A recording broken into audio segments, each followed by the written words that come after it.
Welcome to Moment for Mission. This is Dr. Fred Foy Strang, and I'm really glad you're joining me today.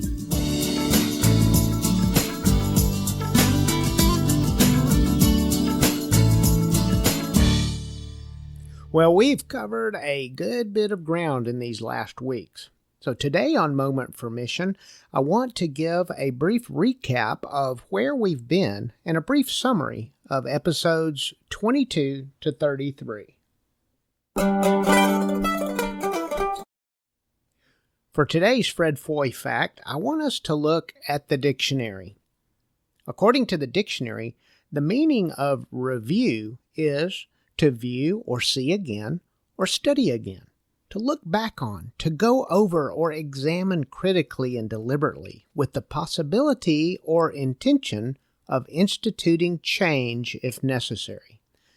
I like that last part, the possibility or intention of instituting change if necessary. That sets my mind and heart in the posture of considering the possibility of making some meaningful movements in my life.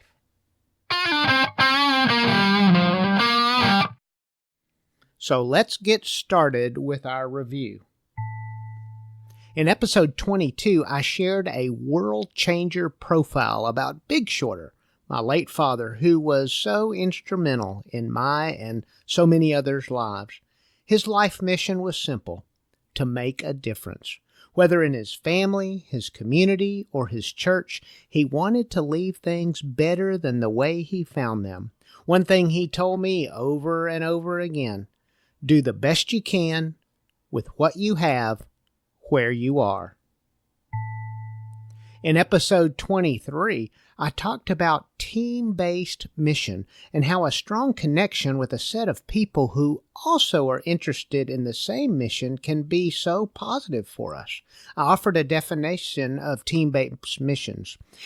It's the methodology and program involving a specially selected and trained advisor group who, along with a team leader, implement a missionally driven program with the goals of cultivating an understanding of, a commitment to, and the achievement of the overall mission and vision of the endeavor.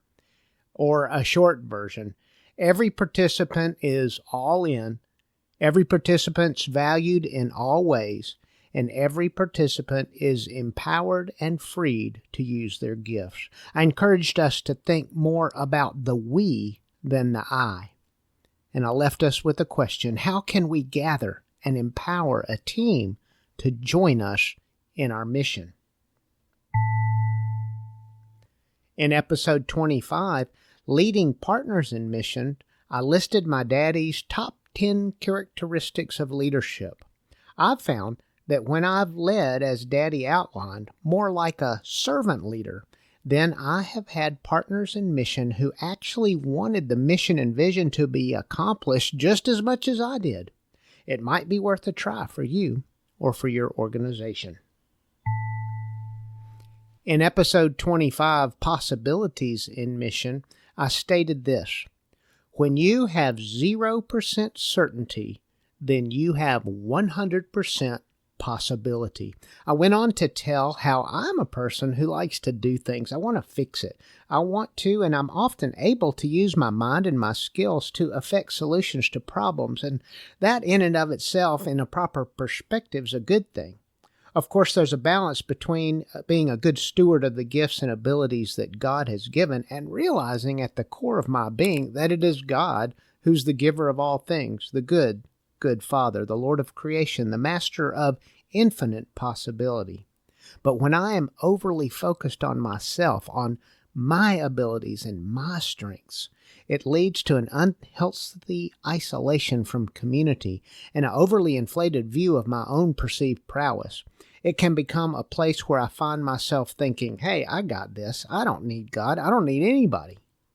What unfathomable possibilities have I missed because of my insistence on being the end-all and the be-all? There's an old cliche I remember my grandmother oft repeating to me: let go and let God.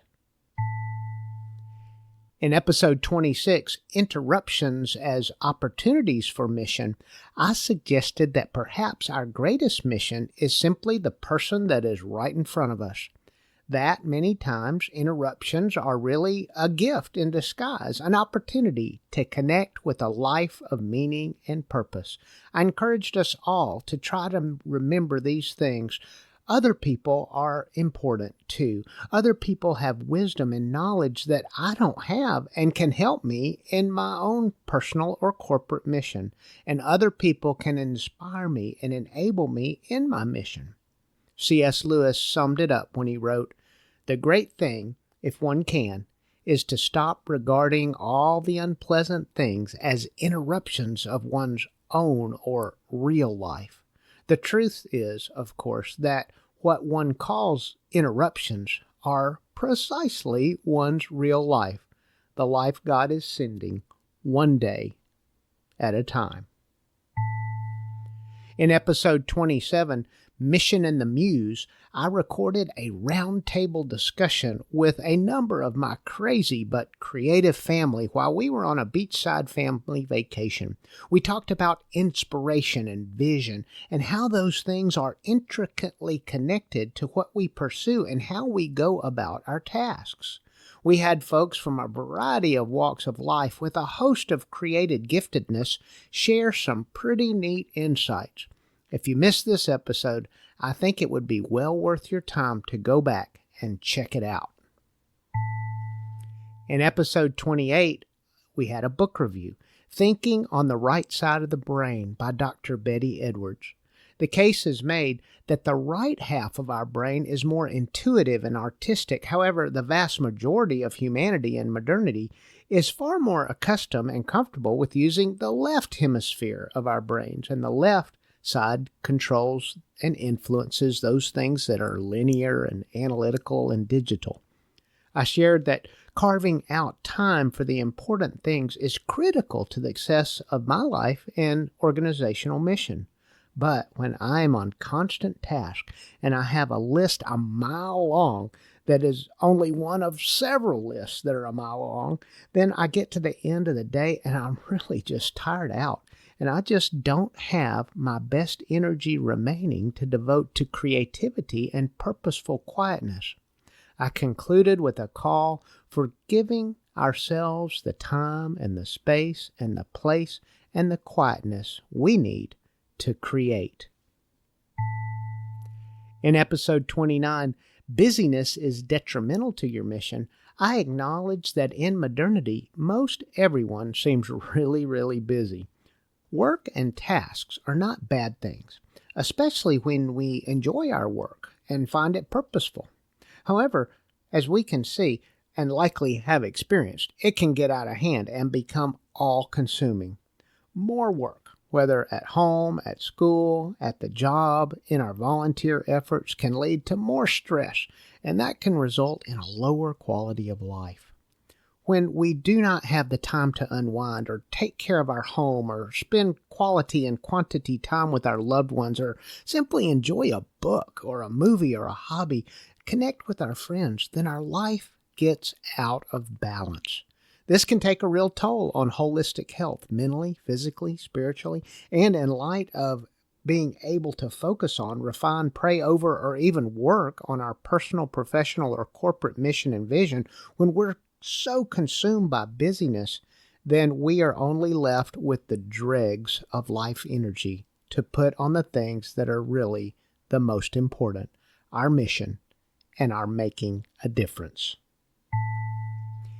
In episode 30, Distractions are Detrimental to Your Mission, I ask, are there things, tasks, personal lifeway issues, relationships that need your attention, but you, like me, have found every reason to put them aside?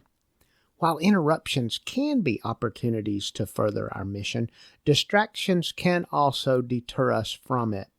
I spoke about the challenge of how to discern between the two and encouraged us to give ourselves our own best energy, enthusiasm, and excitement to take that moment for mission, even today, and reminded us what Winston Churchill wrote, "You will never reach your destination if you stop and throw stones at every dog that barks.